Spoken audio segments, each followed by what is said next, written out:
What would unfold if the one person who was never meant to witness your truth saw it all? The house lay in a hush, an unsettling hush that weighed heavily on the air, turning each breath into a whispered secret as if the very walls were listening, waiting for a sound to break the stillness. My husband, Mark, had embarked on yet another journey for work, his third this month.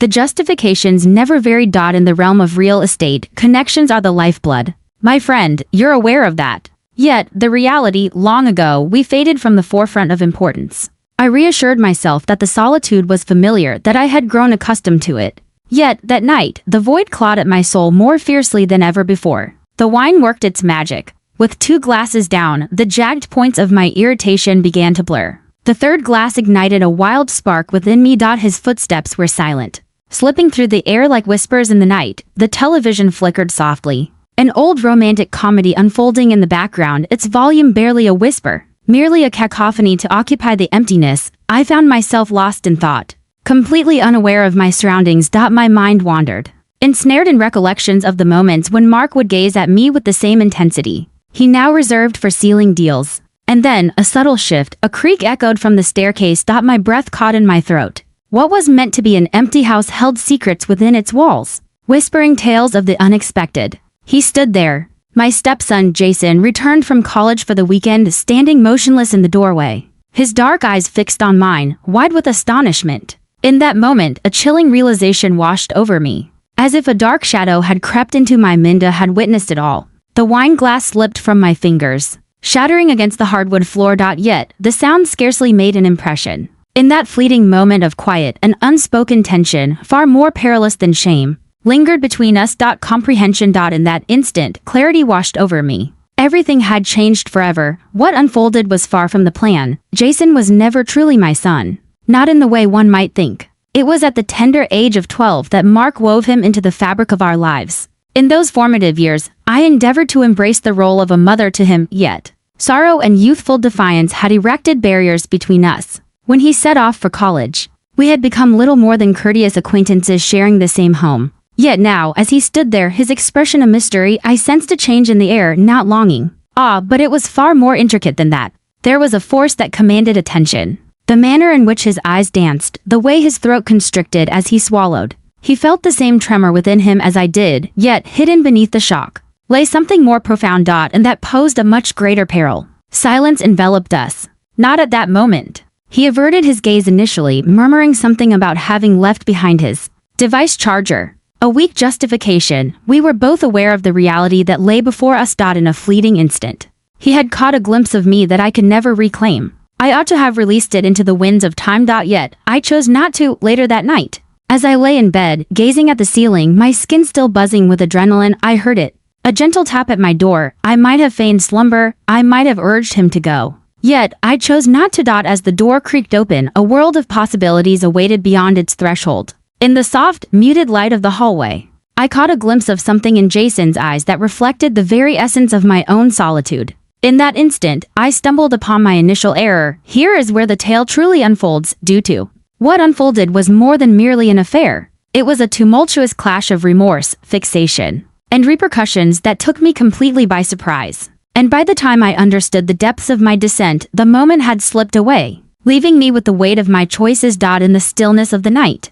That's the whisper I share with myself. Before the first light breaks, when the burden of my actions bears down so heavily that each breath feels like a struggle. Yet, the reality, perhaps she had been a part of me from the very beginning. The woman who holds the power to deceive. Perhaps she was simply biding her time, poised for the perfect moment to escape. Allow me to take you back to the very start. Once upon a time, there lived a woman named Evelyn Carter. Or at least it was before I embraced the identity of Evelyn Hartley. The transformation of my name arrived with the vows, much like countless other sacrifices I made. Often unaware of the price I was paying. At the age of 34, I crossed paths with Mark, a divorced real estate broker sporting a sharp smile, navigating the complexities of parenthood with a son he barely knew how to connect with.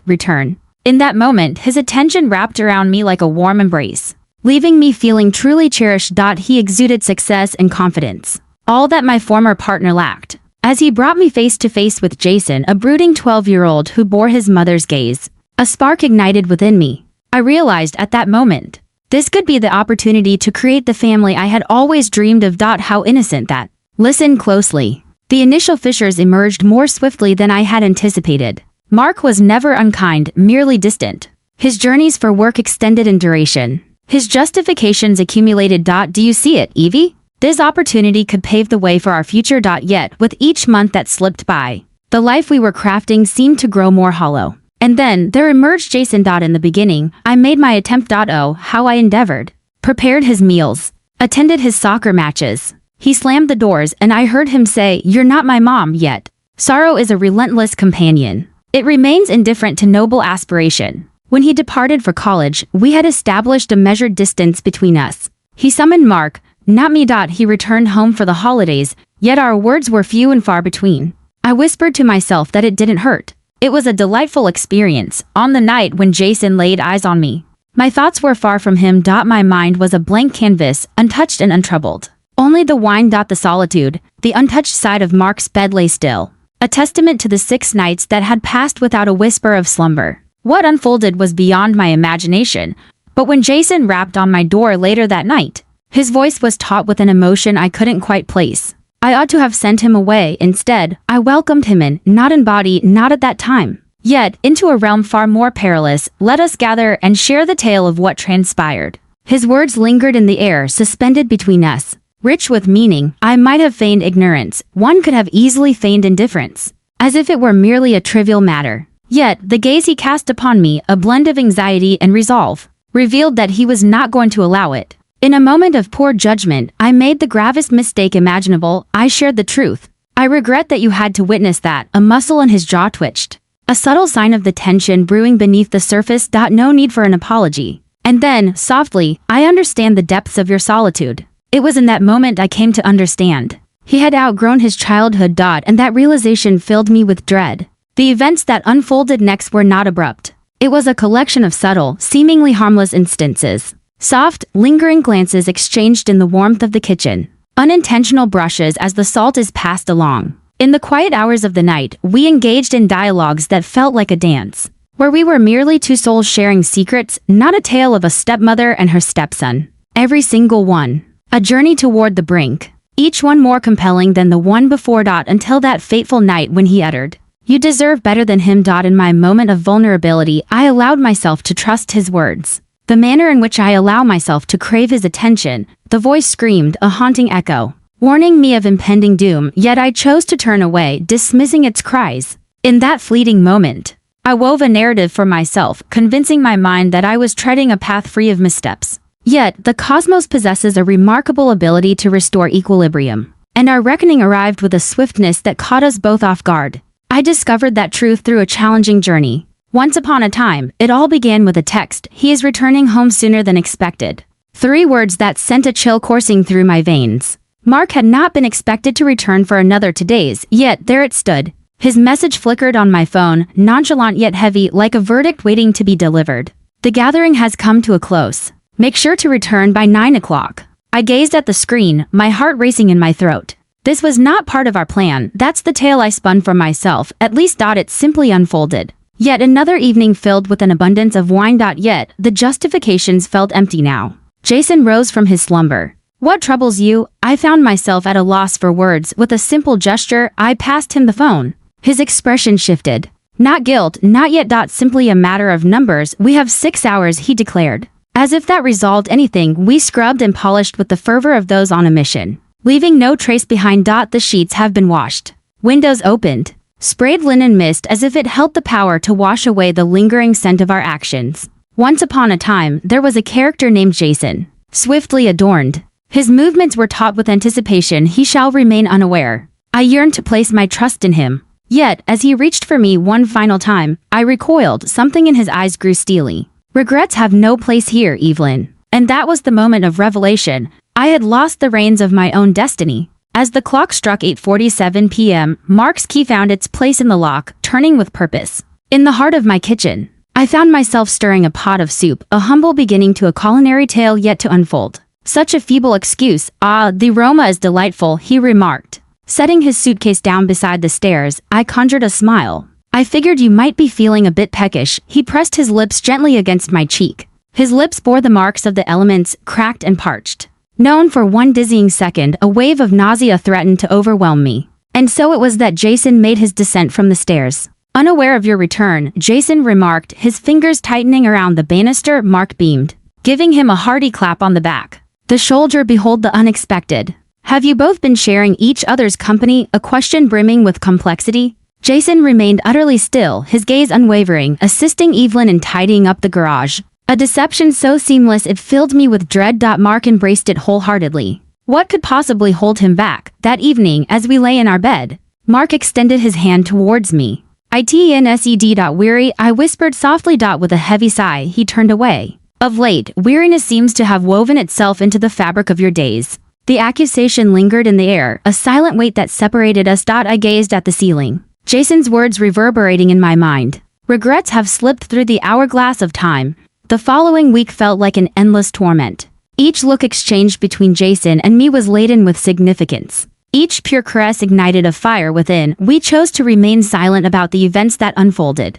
We were not obliged to. The hidden reality was far more daunting. We yearned to embark on that journey once more. In the dimly lit laundry room, an unexpected event unfolded. As I folded towels, Jason approached me, his voice barely above a whisper. "It's time to drop the facade." "I am not." "You gaze at me as if you're famished," he interjected. He perceives it as well. My hand trembled. "It is time for us to pause." He drew nearer. "Are you truly inclined to? And may divine assistance be with me." I did not. Mark began to observe us closely, not in a clear way. Yet, I observed the way his eyes held on, a spark igniting as Jason chuckled at my quips. How he would linger just outside the doors of the rooms we occupied. He sensed that something was amiss. He simply found himself at a loss, uncertain of what lay ahead. And so, it all began. For secrets such as ours, they insist on receiving their due, and the moment of reckoning was at hand. I echoed that phrase like a sacred chant in the weeks that came after, as though self-awareness could somehow set me free. Yet, guilt doesn't operate in that manner. Gather round, for a tale of festers awaits. Teeth begin to emerge, and ours was ready to strike. Mark embarked on his journey of working from home. There was no forewarning. There shall be no discourse. It was merely a casual remark shared over a warm cup of coffee one bright morning. This week, I believe I'll hold my meetings here. I long to catch a glimpse of your face once more. His smile was a mere facade, lacking the warmth that should have danced in his eyes. Jason halted, his toast suspended in mid-air. Our eyes met, if only for a fleeting moment. Yet it held all the weight of eternity. Just enough for Mark's fork to clatter against his plate. There seems to be a disturbance in the air. The atmosphere solidified into a crystalline form. Alas, my tongue has met with an unfortunate flame. With a deft touch, Jason spun a tale as he reached for the orange juice. "It would be wise to give a heads up to folks before you choose to launch an invasion, Dad. Once upon a time, in a land filled with laughter, there was a clever little joke waiting to be told." Redirection. Mark chuckled heartily. Yet, his knuckles gripped the coffee mug with a tension that spoke volumes. Once upon a time, a remarkable system was brought to life through our efforts. No lingering in vacant spaces. Only reach out through text when it is truly essential. Keep your hands to yourself. Not even by chance. We treaded with utmost caution. Yet, the fissures remained visible. I neglected to erase the messages, only a single time. Only for a fleeting hour. Yet, that was all it required. As the evening unfolded, the phone buzzed, breaking the serene atmosphere of dinner. Mark, curious and attentive, reached for it, intrigued by the interruption. "Jason inquires whether we require anything from the store." Ordinary text, just as it is. But there was Jason sitting right across from us. Silence enveloped him. His phone remained eerily quiet. Mark's expression remained unchanged as he placed my phone down. Strange. There must be a delay. On that fateful night, I stumbled upon my charger, unexpectedly disconnected from its source of power. My phone has met its untimely end. A cautionary tale. Jason let his guard down. A wrinkled scrap of paper tumbled from his jeans as they swirled in the laundry's embrace. A receipt from the Belmont. Chamber to 114, on the day that was last Tuesday. On that fateful day, Mark found himself wandering the vibrant streets of Chicago. It was the day I conveyed to Jason that our meeting at the house was not possible. I set it ablaze in the kitchen sink, observing the fringes twist and turn into embers. As I pivoted, there stood Mark in the doorway. It seems the aroma of charred cuisine wafts through the air once more. His joke struck with the force of a well-aimed blow, and so, the name Lindsay emerged. Mark spoke of her nonchalantly while sipping scotch. A fresh-faced junior associate at his firm, cutting and precise. Brings to mind the moment our paths first crossed. As the rich liquid slipped down my throat, I suddenly found myself gasping. Caught off guard by the unexpected sensation, Jason's gaze locked onto mine. A question that lingers in silence. Yet, Mark continued to weave his words, swirling his drink with a flourish. She has been guiding me through the intricacies of the Henderson deal, burning the midnight oil frequently. The silence lingered in the air, heavy with meaning. Absolutely not. I'm offering you a way out. Embrace it. 2 days later, Jason found me in the garage, trapping me in a moment thick with tension. It's time to share some thoughts about Lindsay. There's nothing to discuss, I whispered, arranging the garden tools we never touched. He is putting you to the test. Jason seized my wrist. If you retreat at this moment, he will undoubtedly realize the truth, a sudden release. Or perhaps he is truly being unfaithful. The words carried a flavor of insincerity. Jason's smile twisted into something dark. Then we stand on equal ground. I began to observe the world around me. Once upon a time, my car's GPS found itself reset, embarking on a new journey of discovery. The home security camera was positioned at a new angle. Every time I stepped into the room, Mark's laptop would snap shut. As if it held secrets too precious to share. In the very place we called home, shadows loomed, and we found ourselves the prey of an unseen predator. It came to pass due to the gentle fall of rain. A tempest brews unexpectedly. Jason returned home, drenched to the bone. As I stood in the hallway, I extended a towel to him, a simple gesture that spoke volumes. The moment we both stood still, caught in time, and the shadow gliding at the summit of the stairs. Mark chose not to raise his voice. That was the most challenging moment. He lingered in place, a suitcase clutched tightly in his grasp. A business trip, once again, comes to an abrupt end, gazing at us as if we were the final pieces of a puzzle he had just completed. What is the duration? 3 syllables that fractured my reality. With a determined stride, Jason advanced. Father, not you. Mark's voice had the power to chill even the hottest of flames. In that fleeting instant, a choice lay before me: refuse and manipulate the truth, or reveal your truth and face the flames. This was not the conclusion that was meant to unfold, yet, on the other hand, it was destined to conclude in this manner. Mark refrained from throwing anything, did not slam doors. He didn't even raise his voice. The silence was more unbearable. He lingered at the pinnacle of the stairs, a figure poised in quiet contemplation. His grip tightened on the suitcase handle, the leather creaking under the pressure. The hallway light danced upon his wedding ring, a harsh echo of the devastation we had all just wrought. Jason paused, taking a moment to reflect. I remained completely still. Mark descended with deliberate grace, each footfall a careful calculation. My dear Evelyn, I posed a question to you. My mouth felt parched. It's not about you. Refrain from doing that. A solitary term, keen as a dagger. Simply respond. Once more, Jason made his attempt. Father, shall we delve into this matter? You forfeited the privilege to refer to me in that way. Mark averted his gaze, completely ignoring him. His gaze remained fixed upon me. Incredible.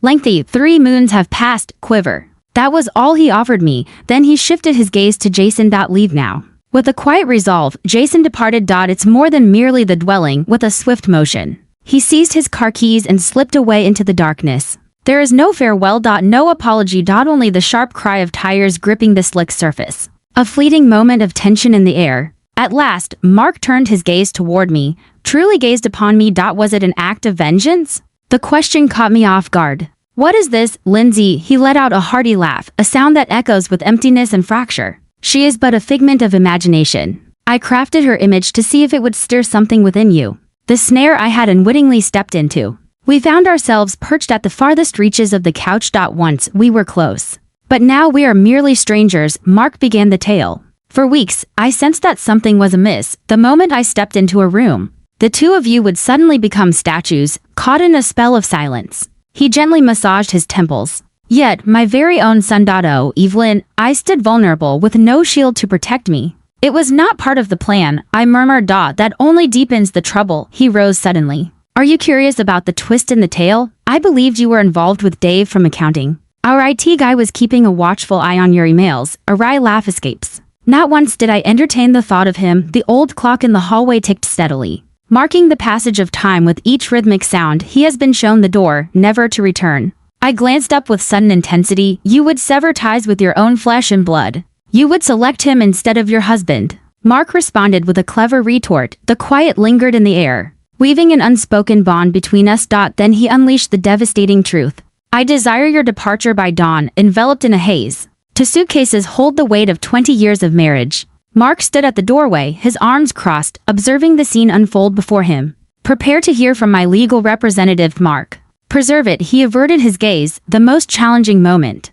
I might have found it in my heart to forgive an affair, yet, with him, that's not a betrayal. That is complete destruction. The front door clicked shut behind me at 5:47 a.m. Jason picked up on the very first ring. Where might you be wandering? I insisted. A roadside motel just off I-95, once upon a time. In a land known as Oz. Did you share with him that it was my doing? The question took me by surprise. Does it truly hold significance? Indeed. His voice took on a steely edge. The figure gazing back was an unfamiliar presence. I had lost my husband. My sanctuary. My dignity, and for what purpose? A brief glance from a boy who had already turned his gaze elsewhere. At the stroke of noon, the notification appeared, catching the eye with its sudden emergence. Update on Facebook. Jason captured in a moment with a blonde girl at a lively beach bar. A brief description. A new beginning. There is no reference to my presence. There was no acknowledgement of the life we had shattered. Hey there. Progressing forward, with a swift motion, I sent my phone crashing against the hotel wall.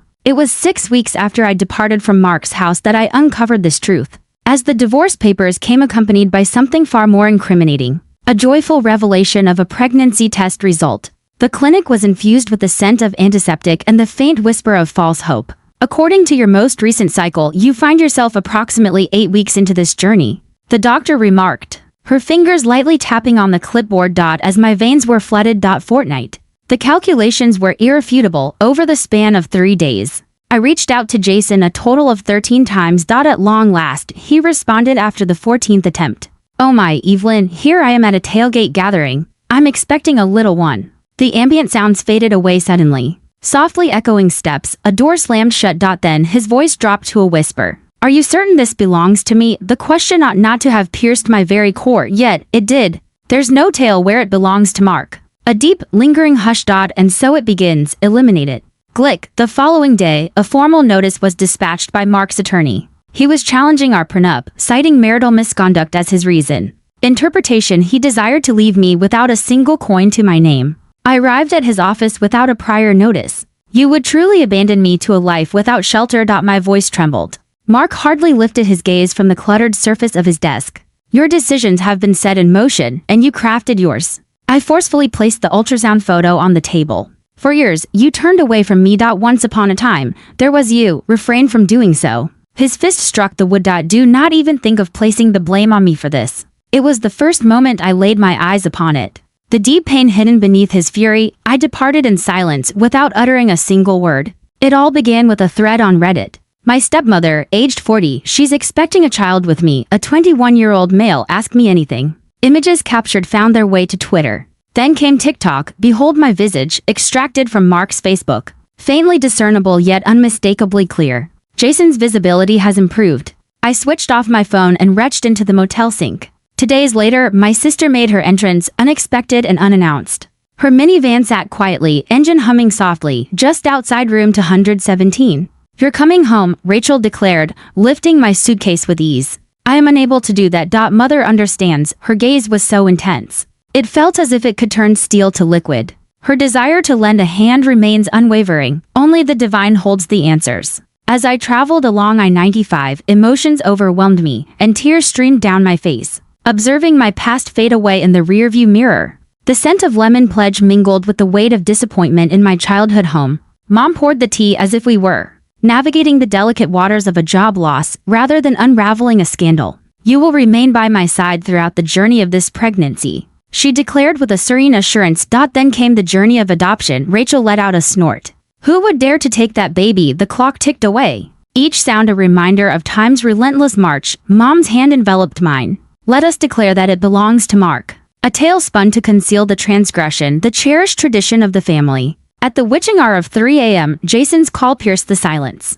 They cast me aside, he mumbled, either inebriated or lost in his thoughts. Your actions have brought my world to a standstill. I beheld the moonlight gracefully tracing the nursery wallpaper. You took part, I murmured gently. You began, fragments of glass scattered across his side. Once upon a time, in the days of my youth, I was but a child. The truth settled softly in the space between us. He was the one to end the call. Once upon a time, a little one arrived ahead of schedule. A girl who bears the likeness of Jason's nose. In that fleeting moment, I embraced her just a single time. The social worker's pen danced above the paperwork, poised for the next chapter to unfold. Still contemplating the journey of adoption, reporters gathered outside, waiting by the hospital exit. He gave a slight nod. 5 years have passed. Mark found love once more. A caregiver for children. Once upon a time, a pair of little miracles arrived in the world, bringing joy and wonder as they were twins. In the heart of Texas, Jason toils away on the oil rigs, where the sun rises over the horizon and the machinery hums a steady tune. A series of driving under the influence incidents. Once upon a time, there was a baby sealed journey. There are no new developments to share. As for me, by the glow of neon lights, I find myself working the night shift at a 24-hour diner, just a stone's throw from my mother's home. Occasionally, patrons acknowledge my presence. Many act as if they do not. This tale did not revolve around love. It was a tale of warning. Once upon a time, there was a tale woven around the theme of hunger, on the matter of outcomes, and about the heavy toll of mistaking solitude for affection. The tale acts as a harsh reflection of the outcomes that arise from unrestrained longing, illustrating how isolation can distort perception and transform even the most unimaginable actions into something that feels reasonable in the heat of the moment, only to unravel every thread of trust, family, and self-worth in the end. It reveals the perilous misconception that emotional emptiness can be remedied through physical means. Illicit ties, particularly when they manipulate power dynamics and family ties,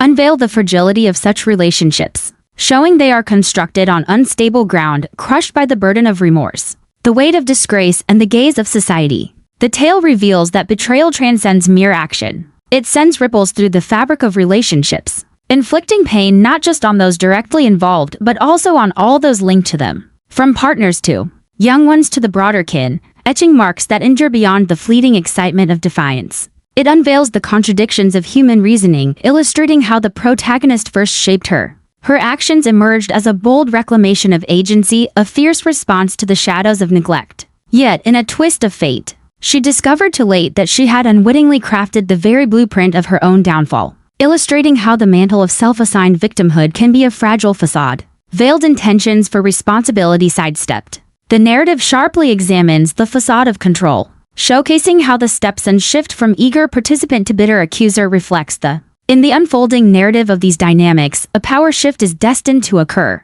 as one party naturally strives to reduce their shifting blame by portraying themselves as the victims. This narrative compels the audience to face the harsh truth that certain errors are beyond repair, merely to be weathered, as illustrated by the unalterable losses of marriage, reputation, and motherhood, with each outcome more heartbreaking than the one before. The tale dismisses superficial salvation, presenting there is no simple forgiveness for the main character, whose suffering extends beyond the judgment of society to the relentless torment of her own guilt. A lifelong sentence of pondering the haunting question, what if, that never fades. How much time or distance can silence encompass? It examines the contemporary obsession with scandal as a form of entertainment, where digital crowds wield morality as a weapon without self-reflection, uncovering how public shaming frequently reveals more about the shamer's desire for dominance than it does about the one being shamed. Shortcomings. The tale ultimately serves as a somber lesson about the consequences of selfishness,